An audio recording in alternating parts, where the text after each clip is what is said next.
be stretched out. There we go.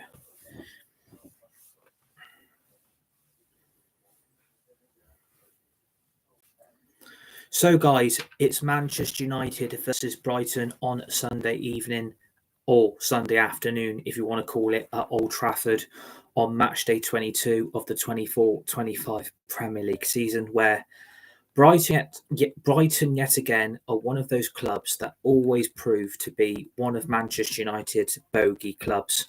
Whenever we play Brighton at home or away at the Amex, Manchester United always seem to struggle against Brighton.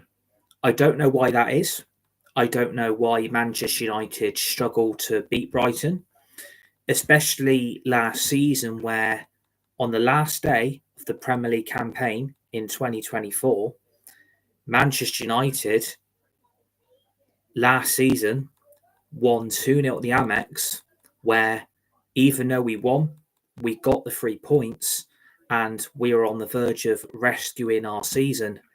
Manchester United ended up finishing in 8th, where that means no European football, no Champions League football, no Europa League football, and to be fair, no Europa Conference League football. Manchester United didn't have European football at the end of last season's Premier League campaign, and Erik ten Hag managed to keep hold of his job.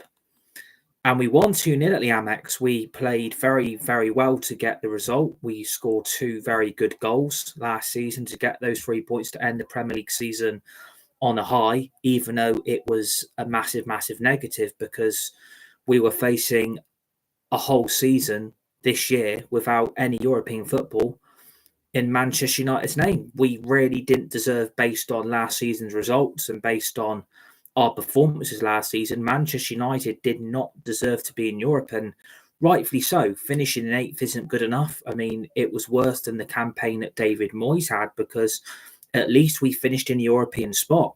At least we got European football, where Ten Hag, after 2 seasons, got found out. And to be fair, Ten Hag made Manchester United a lot worse. I mean, he had a worse campaign than what David Moyes have. I mean, I know Ten Hag was in charge for a lot longer than what David Moyes was, but you have to be fair and you have to give credit to David Moyes. To be fair, in his management, he still got Manchester United European football. We still got into the Europa League. And in season 2 under Ten Hag, it was nothing more than a car crash. And when we beat Brighton and results were going our way, this time last season away at the Amex, Manchester United's season was meant to end on a positive note, but it didn't, because results went against us. Even though we won, we kept the clean sheet, we got the 3 points, we won comfortably 2-0 on the last day of the Premier League season last year, and we were on the verge of rescuing our season. And unfortunately, near the end of full time, results and goals went against us. Even though we won, even though we had the performance and got the 3 points, it wasn't good enough. Manchester United failed to get European football. And a few months later, we went to that FA Cup final and we beat Manchester City at Wembley. And obviously, when you win the FA Cup, you guarantee yourself a European spot. Unfortunately, it's Thursday night football in the Europa League. So it was kind of a season where, even though it was a really, really shit one for us, Manchester United still managed to win a trophy, 2 trophies in a row, 2 trophies in 2 years in a row.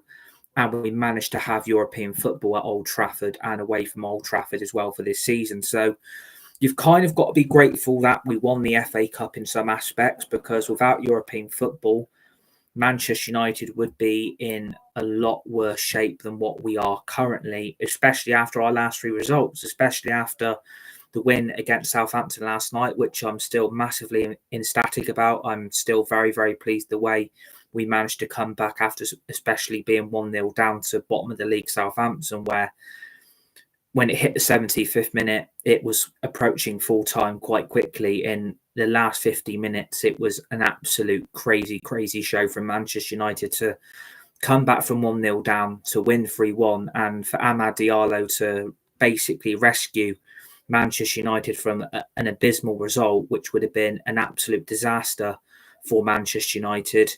We've got to be very, very grateful that we managed to come back yesterday, because even though it's not helped the league position, we are still in the bottom half of the Premier League. We are currently sat 13th in the Premier League table. So even though we won yesterday and we got the 3 points, we haven't managed to really improve our league position. We haven't managed to rise up to the top half of the Premier League as of yet. And I'm kind of hoping from the last 3 games and from the last 3 results, Manchester United will be able to take that confidence, take that positivity. And I kind of want to beat Brighton because they're Manchester United's bogey team. Like, we always seem to struggle against Brighton, and I don't know why we struggle. It's a really, really weird one. A lot of football clubs, especially English clubs, have a lot of bogey clubs that when they come up against them, they always seem to struggle. And I think since Brighton have been in the Premier League, they've been an absolute asset to this division. They've been an asset to the Premier League. They've done extremely, extremely well since they've become a Premier League club, and they've been managed to stay up every season. Brighton have stayed up, and they've managed to hold on as a Premier League club every single season. So you've got to give credit for what Brighton are doing. You've got to give credit to what their owners are doing. You've got to give credit to their board, and you've really got to give credit to their recruitment, because Brighton are producing a lot of world-class players who have got so much young potential, and their squad is only getting bigger and better. But I think this season, it's been one of those seasons for Brighton where they've brought in a new manager who had a lack of Premier League experience. They brought in a manager that no one really knew about. And obviously, it was a major, major risk going from the manager they had in Roberto De Zerbi last season to the manager that they have now. It's obviously a different level. It's a different style of management from Brighton. And obviously, if you look at Brighton now, their last few results haven't really hit the heavy heights to what they were at the start of the season. Brighton have seemed to, in my view, have managed to start creeping down the Premier League table. I think they're on the verge of exiting the top 10 as it currently stands. So Brighton are starting to slip. And I wonder of the expectations levels at Brighton and the manager they've now got. I'm wondering now if their manager is starting to realise how tough the Premier League is as a league. Because for me, I don't think it's the best league in the world. I think the Premier League is massively overrated. I don't think the Premier League has got that elite level of clubs in it, except for probably the likes of Manchester United, Manchester City, Liverpool, Chelsea, Arsenal, Tottenham, Newcastle, and Villa. I would probably say they're the Premier League's most 8 elite football clubs, and then you've got the mid-table clubs, and then you've then got the favourites to go down, relegated to the Championship. So I wouldn't say the Premier League is the best league in the world by any stretch of the imagination. I think the Bundesliga is better than the Premier League. I think Serie A is better than the Premier League. I think the league is better than the Premier League. Like, to be fair, those 3 leagues absolutely shit on the Premier League, because if you look at this season and you look at the way the Premier League is, you've got really one club going after the Premier League title. You haven't really got any other club really challenging Liverpool. And if you look at the Bundesliga, if you look at Serie A, and you look at the Liga, if you look at all 3 of those leagues, look how open it is. Look how open all 3 of those divisions are. And with a club like Brighton, who have done so well since they've become a Premier League club, you have to give them full credit. They've got a great fan base. They've got a great set of supporters, and they always give everyone a really, really tough match. And I think that's down to the levels of Brighton and the aspects of the quality they were producing in Europe. That was a big, big achievement for a club like Brighton to be in a European competition, which has never happened in their history. It's a major, major achievement for a football club like that. And it's down to the football club that is being run as a whole. If you had more clubs like Brighton, the Premier League would be a lot more of a friendly place. The Premier League would be a lot more open. The Premier League would be a lot more entertaining. And Brighton set standards of how a football club should operate on and off the pitch. Brighton have that openness. Brighton have their fans. Brighton have their supporters. it's such a great community club. It's such a great club because they're so open to their fans. They're so open to their supporters. They become the 12th man at the Amex. And this season, again, we've really, really struggled to compete against Brighton. The away result with the Amex was a disaster for Ten Hag. Again, we were absolutely taken apart. I think we lost 3-1. I can't remember if that was the scoreline, but if memory serves, we lost 3-1 at the 3-1 at the Amex away to Brighton this season. So Brighton once again are going to come to Old Trafford and have got the opportunity and have got the chance to do the double over Manchester United once again. And again, it is frustrating. It is very, very disappointing that Brighton have now got the opportunity to take 6 points off Man United this season by beating us at home, and obviously beating them, them beating us at their place. Brighton have got the verge of creating Premier League history, where for the first time ever in Brighton Football Club's history, they've got the opportunity to write themselves in the record books by beating Manchester United at home and away as well. They've got a huge, huge opportunity to kind of make a statement intent under this manager, where Brighton's last few results haven't exactly been great, but they're not exactly getting embarrassed. They're not exactly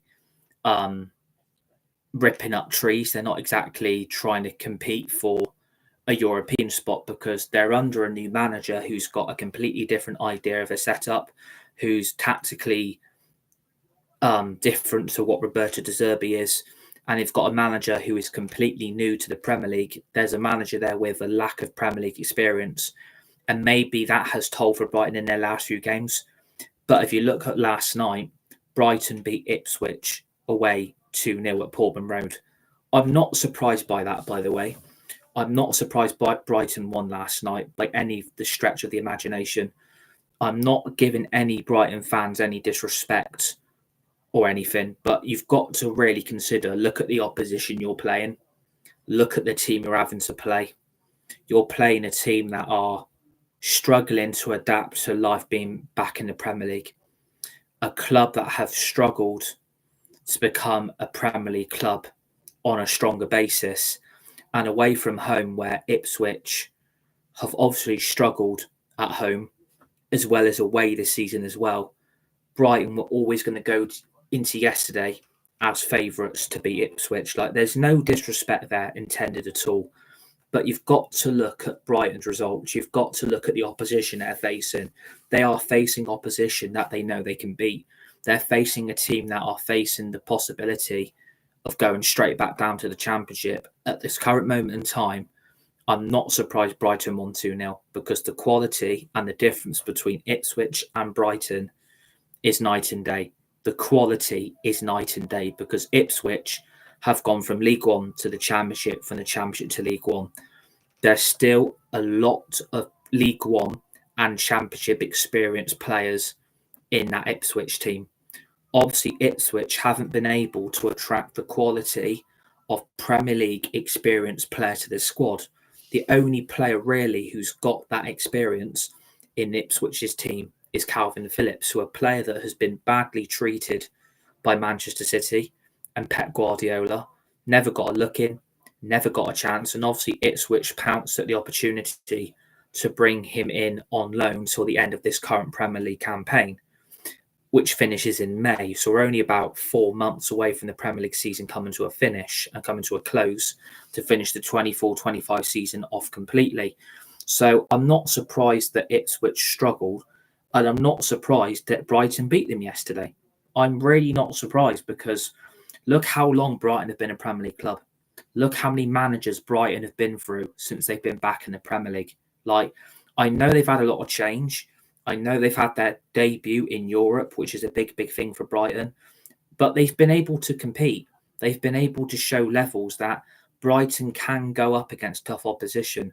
Brighton can go up against teams that they probably think they can get a result against. But compared to yesterday, if any Brighton fan didn't feel confident of winning that game yesterday, for me, that would have been a bit naive because look at Ipswich. They're in the bottom three. Are you really going to go to Ipswich and struggle? or you're going to go to Ipswich and show your dominance of what a Premier League club should look like. That was the standards of what Brighton is setting. If Brighton carry on operating the way they are and the way they do things on and off the pitch, Brighton are going to be in the Premier League for a very, very, very long time. Because look how many years they've been in it now. That, for me, is going to continue because the processes that Brighton work to, they bring in a proper recruitment team that goes all across the globe, all across the planet, and goes and recruit young specialist players who have got the game to be adapted, have got the quality to be able to bring on in their future careers. And then they bring that young players and they give them their opportunity in their first team. They give them that opportunity to develop, and then Brighton make them look like really good players. Because if you look at Brighton's system and you look at the way they operate in their formation and the way they set up, look how many great players Brighton have had in their history. They had Moises Caicedo, who Manchester United were after under the days of Ralph Rangnick. We were really, really close to getting him. It never happened because we had the Glazers penny pinching and wouldn't pay 5 million for a quality player that Moises Caicedo was then at his former club before he even went anywhere near Brighton. Brighton paid up. Brighton gave the club that was selling Moises Caicedo, they gave that club the money. Look at the player he is now. Look at the way Moises Caicedo has gone from Brighton to Chelsea. He was also linked with Liverpool, and look how much he's now cost. Look how much money Chelsea paid for him. That was because Chelsea saw the potential, they saw the quality, and they saw that midfielder who could offer their midfield a better solution going towards in the future. That was because of his development that he was doing at Brighton. And if Man United would have got hold of Moises Caicedo at the time they were interested in him, he would have been a Manchester United player. We would have had him in our team. Right now, as it currently stands, we don't have that versatile CDM backup really to Ugarte.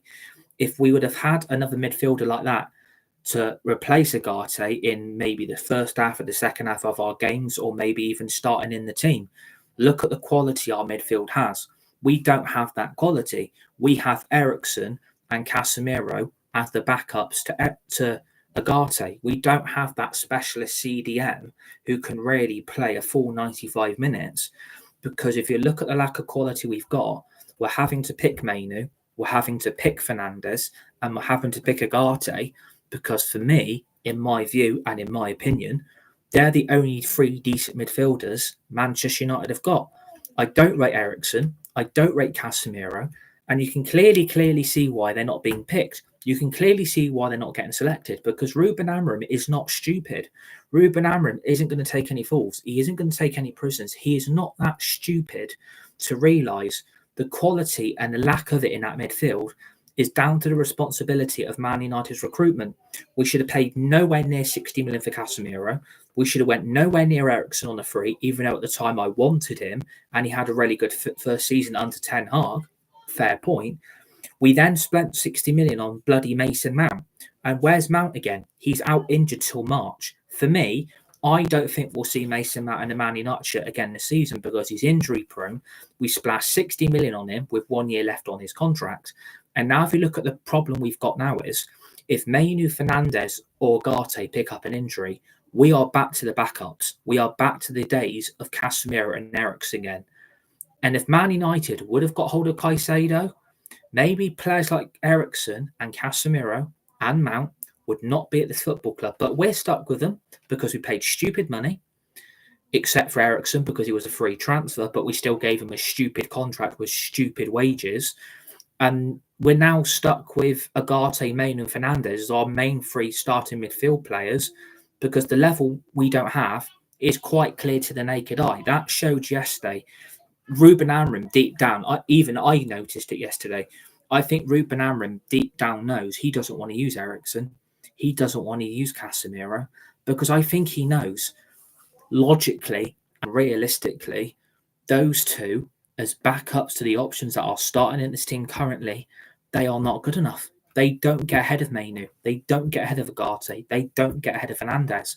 This is why they've been on the bench for the last 3 games in a row. because Ruben Amorim is making a statement. Ruben Amorim is making change because change has had to happen because we were deeply naive under the management of Ten Hag, who had his favourites, and wouldn't use players like Agate.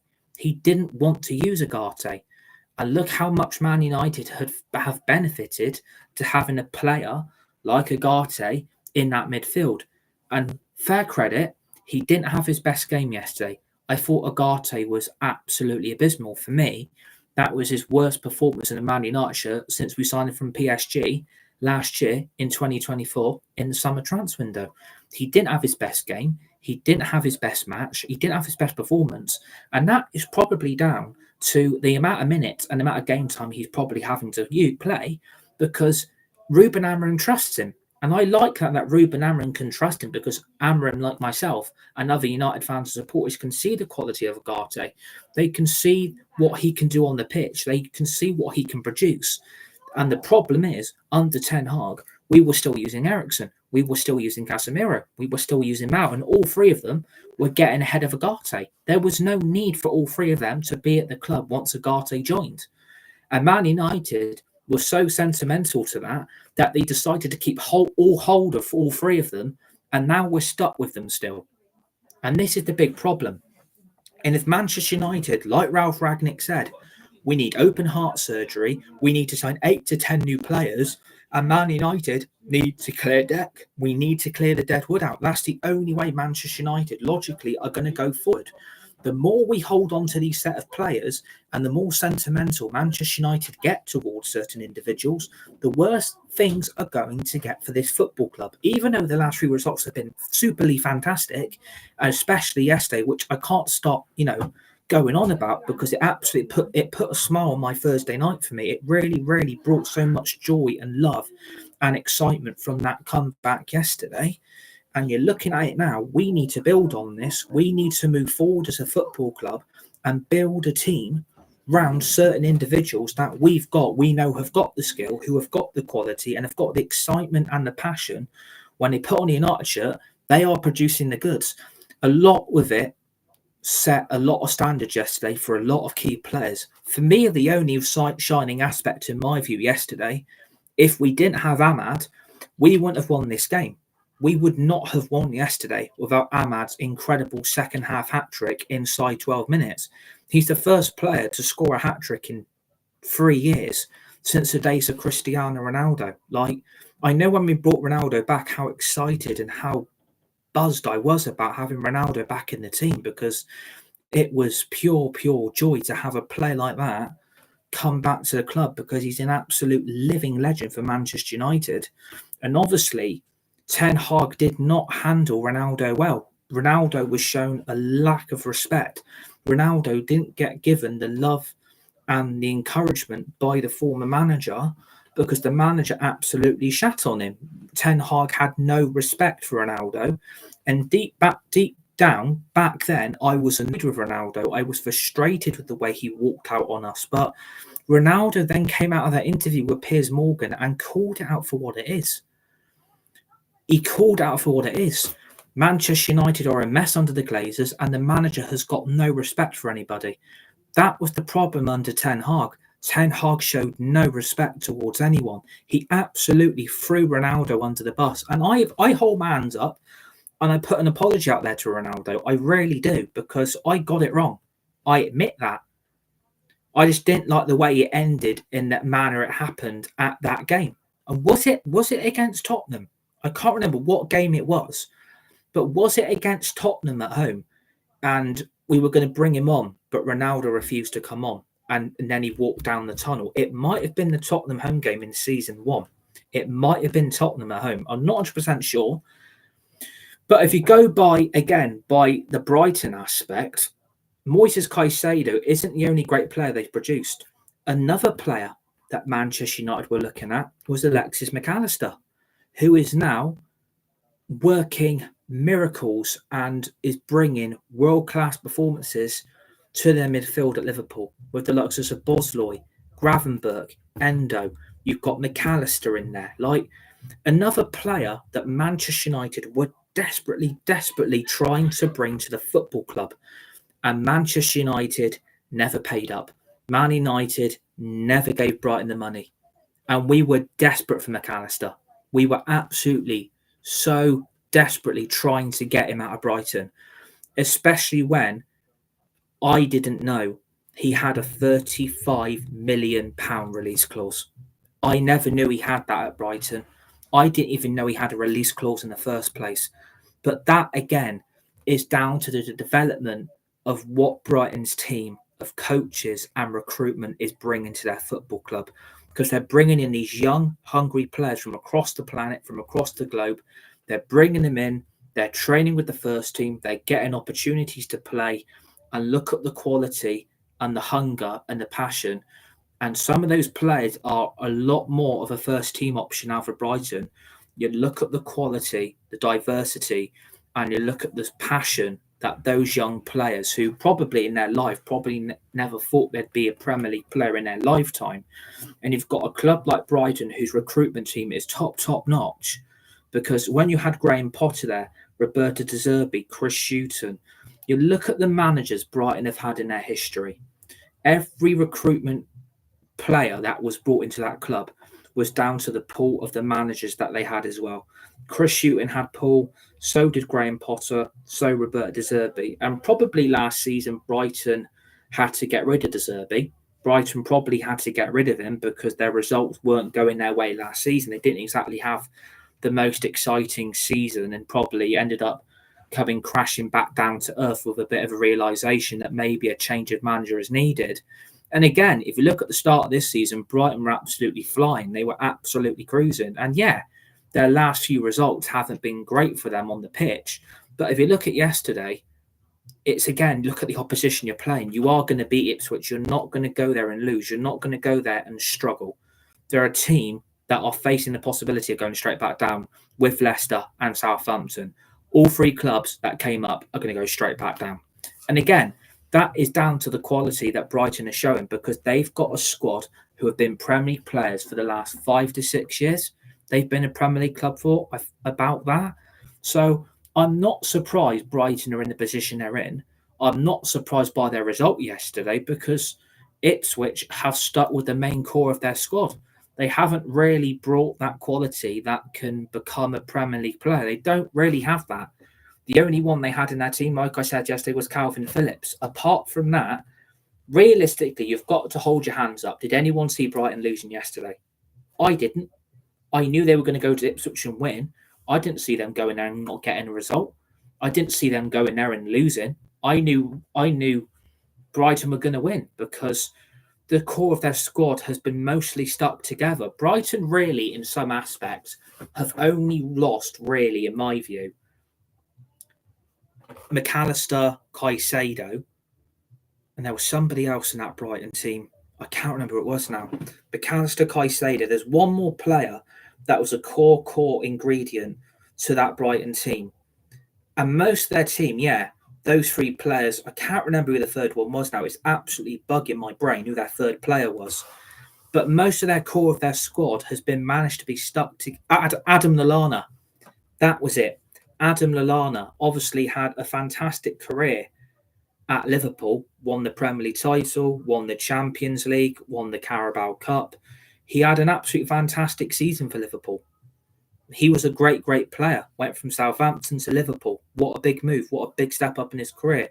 Obviously, Adam Lallana was coming to the end of his career at Liverpool and obviously was moved on for Liverpool to improve their core squad.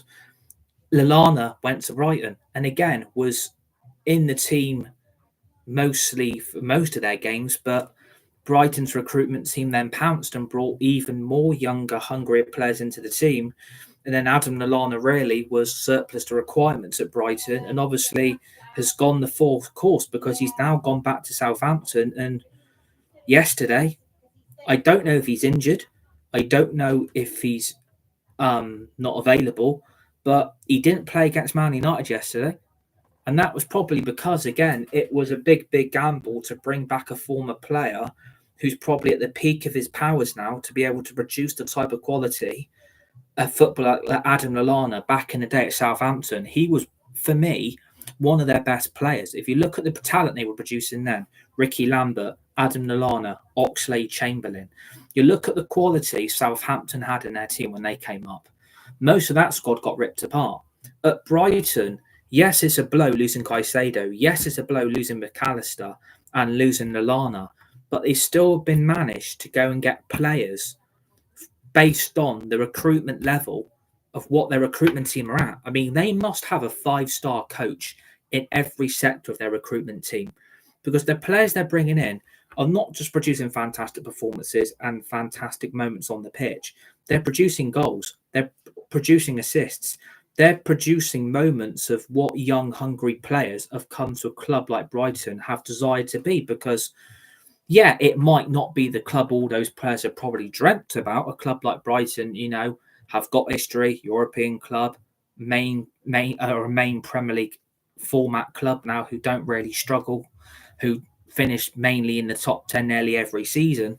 It's probably not the big shout out that they all want, but Brighton are a club that are just run properly. And Man United could learn a thing or two. Like, you don't have to go splashing big money on a lot of these shirt sellers. And if you had a recruitment team like Brighton, Manchester United would have been in a better shape. Because if you would have got McAllister and you would have got Caicedo at the time they were both Brighton players, Man United, I'm afraid, I know what I just said might sound really hypocritical. I say don't go and buy big name shirt sellers. But logically, when Man United showed the interest in those two, Man United should have paid up. Manchester United should have coughed up. Because, again, United are 1 or 2 injuries away from their midfield turning into a crisis. Because, again, I wouldn't expect a lot of changes in that team yesterday. For me, that is the Manchester United team I want to move forward with now. For me, that is the main 11. That's my starting lineup I want to see in every United game. Because for me, that is the direction I want to see Man United moving forward with. That, for me, is their best set of players at this current moment in time. Yeah, a lot of them still might not be in that team next season. Onana's up for debate. Martinez is up for debate. Yoro had a bad game yesterday. Fernandez looked absolutely at sea yesterday. Garnacho's future, I mean, that's another another debate.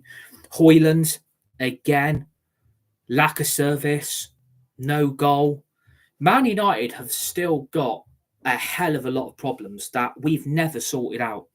And again, what annoys me, I still got loads of people tell me we had to go for Højlund, we had to go for Xerxes, because Harry Kane apparently said, I don't want to join another Premier League club. I don't want to go to Man United. For me, whoever is leaking that to people is completely naive of the way it was then. Harry Kane was desperate for Manchester United. Harry Kane wanted to move to Manchester United. Tottenham didn't want to sell to a Premier League rival because they knew if Harry Kane goes to Manchester United, he's going to put the goals and put the ball in the back of the net every game. He's going to be their main striker, first name on the team sheet, and he'd be starting every single fucking game. For me, all this stuff about Harry Kane never wanted to join United in the first place was bullshit. Harry Kane was desperate. And the problem is now, what Man United idiotically went and did was spend 90 million on Højlund, which hasn't worked.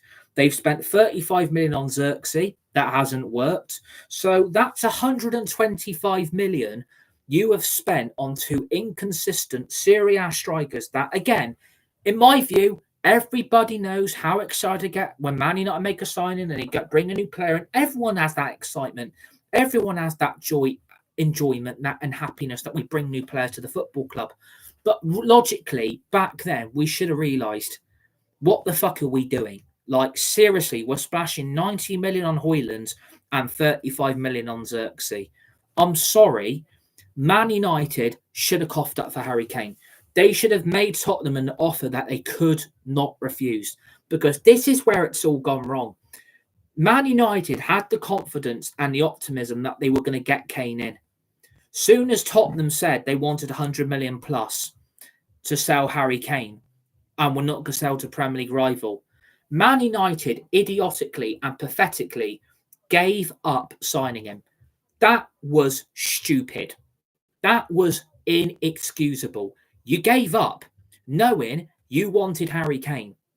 And look what he's doing for Bayern Munich. He's going to become one of their greatest goal scorers in all time. Again, he's playing in the Bundesliga. Look at the opposition they're playing against.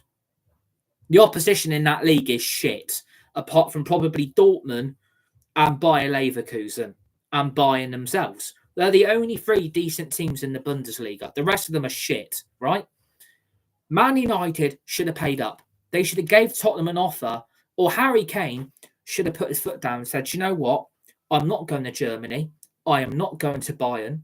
You either keep me and I'm on the bench every game and I'm not going to play for the football club. I mean, people said, and I keep hearing this, he wanted to show loyalty to the Tottenham fans. He wanted to show loyalty to the Tottenham supporters. Screw them. Harry Kane was better than them. Harry Kane, in that moment, should have thought of himself. He should have thought of himself and said, you know what? Screw what they think. I've done all I can for you. Don't stab me in the back just because I want to go to United so I can actually win something. Because Harry Kane at the moment has won fuck all in his career. He didn't win the league at Bayern in his first season. They're probably going to win it this season because they're the most dominating team in German football. Let's be honest with you.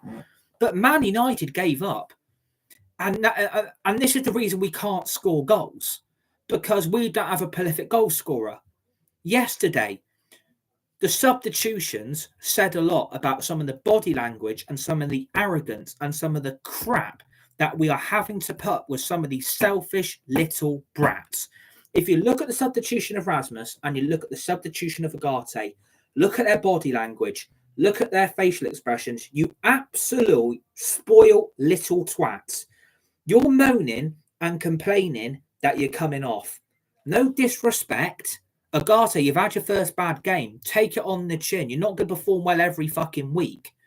But Rasmus, I don't think's got any complaints. Rasmus had to be taken off yesterday because that's another game gone without a goal. And you sat there on the bench sulking like a spoiled little baby. Why have I been taken off? Why have I been subbed for? Well, let me think. You've been shit for how many games? You've not put the ball in the net again.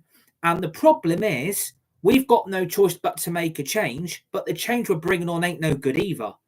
And you've got the BT Sport commentators waxing lyrical. Xerxes been really impressive in this second half when he went on against Southampton yesterday. Xerxes made a great instant impact. Right. Did Xerxes score yesterday? No. Did Xerxes get an assist yesterday? No.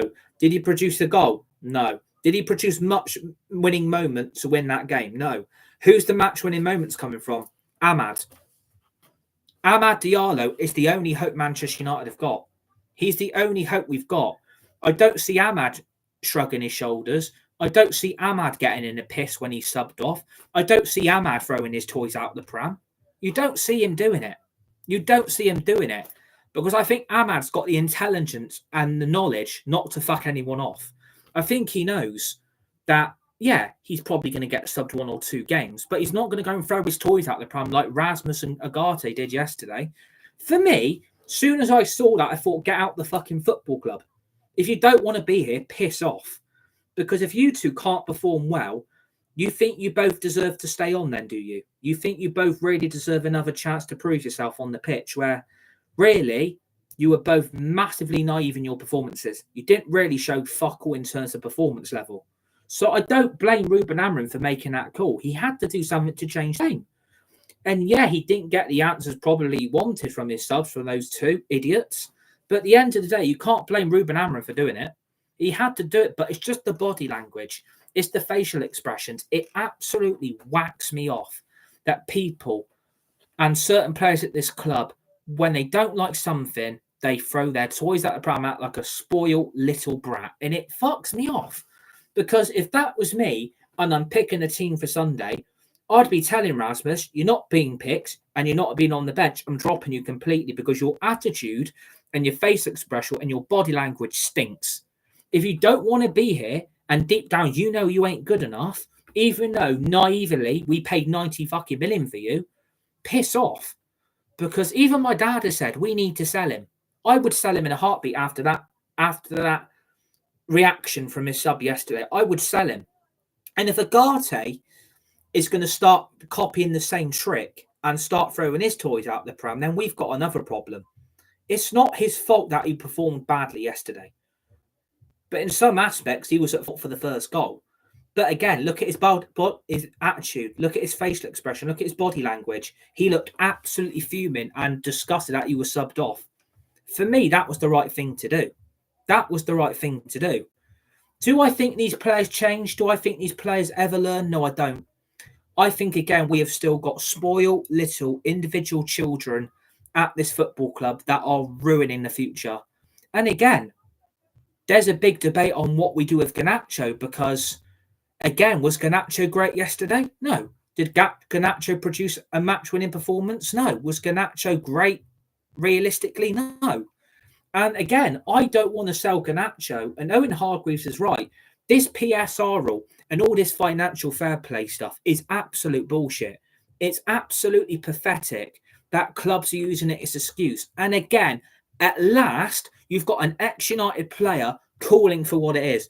This PSR rule and all this financial fair play stuff absolutely stinks of desperation because it sucks. You shouldn't have to sell players to buy. Football clubs are loaded. All this stuff about financial fair play, this PSR, that.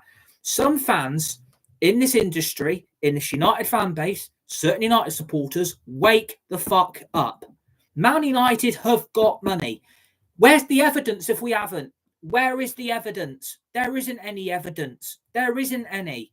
It's not written on paper. It's not sat right in front of me to read out to you because they're pulling you along. They've got you tied by strings. They're using you as a puppet. They want your sympathy to feel like, please understand, please, sir, can we have some money? We're not fucking watching Oliver, are we? Like, come on. You can't be that stupid to fall for United sympathy that they're clearly after. We're struggling and we can't spend. What a load of bollocks. And like my mate Josh said earlier to me, all this stuff about financial fair play and PSR and sell to buy is the biggest load of crap we've heard in our lives because I don't see Premier League clubs complaining. I don't see anyone else doing it. But here comes Manchester United coming round the corner on the track at Silverstone. Get the excuses out. Make the fans fall for our sympathy. Let's brainwash every little dickhead out there. That's what they're doing. And again, if you have to sell Garnacho, I want 100 million plus. I am not selling him for 70. I want 100 million, 70 million with 30 million on add-ons, and then we'll talk. Because based on yesterday, I would sell him. But based on we're trying to build a team and trying to build a future around a younger, hungrier team, that's a no-go for me. Don't you dare sell Garnacho. If it's 100 million plus, then we'll talk. But to have to sell him to affect the PSR status is absolutely beyond a joke. We have to sell our young, hungry players to approve the PSR shit. I am sick to death of it. I really, really am. And hello to Fluffy D Monkey in the chat. Hello. Please, welcome to the channel if you're new. Please do subscribe if you are new to this channel and the community. And please hit the like button as well. Yeah, this PSR rule stinks. It absolutely stinks. And Owen Hargreaves is right. But based on yesterday, I would have to consider if we got an offer now, I would take it. And then the Rashford situation, I can't believe how many questions Amarin keeps getting in. What's happening with Rashford? What's happening with him? Is he going to go? Is he going to stay? I want Marcus Rashford out this football club. I don't want Rashford here. He's never been good enough. And people protect him. He doesn't want to be here. I want him gone. But Man United, no. We're going to send him on loan. And what's going to happen? We're going to bring him back, right? And he's going to be like a brand new signing. No, I don't want that. He doesn't want to be here. Piss off. Sorry. You need to tell these clubs, we're not sending him on loan. If you want him, it's a permanent transfer. If Man United got 100 million plus for Garnacho and 40 to 50 million for Rashford, would you do it? Of course you would. 150 million could go on a striker, could go on a winger, could go on a midfielder, could go on a left back. those 4 positions could get solved. But the problem is, we are trying to sell players that clubs don't want to pay money for. And we've put ourselves out there. Man United are a selling club now, are they? Right. We're going to start rubbing our hands together because we can start taking some of their players for really cheap now because we know they need to sell, apparently. It's a sell to buy situation. Man United, come out and show me your evidence. Come and show me your evidence. Come and show me. Because I'm not afraid of taking you on and proving that you've been lying. All this stuff that you're struggling, we make the most profit, the most revenue. But Amorim is stuck having to sell players he doesn't really want to sell because of the Glazers and because of Ineos. Who are the snakes in this club? Ineos and the Glazers. Who have put us in this mess? The Glazers and Ineos. Ineos have come in and done fuck all. And apparently, we're going to go for a brand new state-of-the-art stadium now. Are we? So we want a new stadium, but where's the money then? So you've got the money for a new stadium, but there's no money to spend in the transfer window. And we're on day 17. We've done absolute fuck all. And I'm allowed to say it. We've done fuck all in this transfer window. You sat there on your lazy fat ass eating Doritos and playing fucking Football Manager, which is a shit game. And you sat there. We can't spend any money. PSR financial fair play is a disaster, my lover. No, it's not. You are fucking up Amorim and using him to make him look like a scapegoat. And if you're going to sell Garnacho and you sell Rashford, you need to be putting your foot down saying 100 million for Garnacho, 50 million for Rashford, and we're not putting them on loan. Forget that. But Man United like, but because PSR is an issue, we might have to listen. Please, sir, please forgive us. No. I'm sorry. But again, the whole aspect is the focus on Sunday. The focus is on Sunday is beating Brighton at home and preventing them from taking 6 points off Manchester United. That is the main focus that needs to be on Sunday. We prevent Brighton from creating history for the first time in the Premier League, as well as Brighton's history as well. We do not need to see 6 points taken off us, because if we wouldn't have won yesterday, history would have been made. Manchester United might have only got to 39 points this season if they would have lost yesterday. And normally when you get to 39 points, that's the limit. That's the bracket. And when you get to 39 points, that's normally where Manchester United would have been relegated. So we still have got to think about this now. Even though we won, we still might not get past the 42-point bracket. We have to keep winning now. We have to keep this unbeaten run. 3 games unbeaten in a row. I ain't complaining. Let's put that straight on Sunday and carry on this momentum, the confidence we've got from these last 3 games, because we are moving in the right direction under Ruben Amorim. It's going to be a tough game. Brighton have always made it tough for Manchester United. They've always given us a tough run every time they played us at home or they've played us away. They've got an opportunity to make history. They could take 6 points off us this season. That's never happened to them since they've become a Premier League club. I do not want that happening on Sunday, because it would be another step back for this football club again if we fail to get a result on Sunday. We've got the momentum. We beat Southampton. We came from behind and won. We beat Arsenal on penalties in the Emirates FA Cup because Arsenal bottled it again, because their club is a bunch of bottle jobs. We got a point at Anfield away against Liverpool that no one expected a chance to get any kind of result. If we can carry on this momentum and we can keep those results, who says what we could do for the rest of the season? We might go and win the FA Cup. We might win the Carabao Cup, but the Premier League is a long distant memory. But the focus should be on Sunday. I'm going to go for a 2-0 Manchester United win. That's my scoreline. That's my prediction. All I can say is let's see what happens on Sunday afternoon at Old Trafford. So I hope you enjoyed this look ahead. Please hit the like button, the share button. Please keep subscribing to the channel, which is United Red Devils 20 on YouTube. Share the video, hit the tweet button, hit the retweet button. Go and give me a follow on my socials on Twitter and on TikTok. We've got some big exclusive breaking news coming in April. A decision that was made late last night, because I've been fully convinced to go in a completely new, different direction with content, streaming, videos, shorts, and live streams.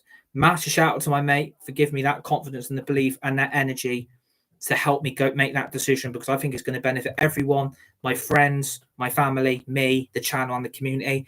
And remember to please join me for the full-time reaction once that full-time whistle goes at Old Trafford on Sunday afternoon between Manchester United and Brighton Hove Albion.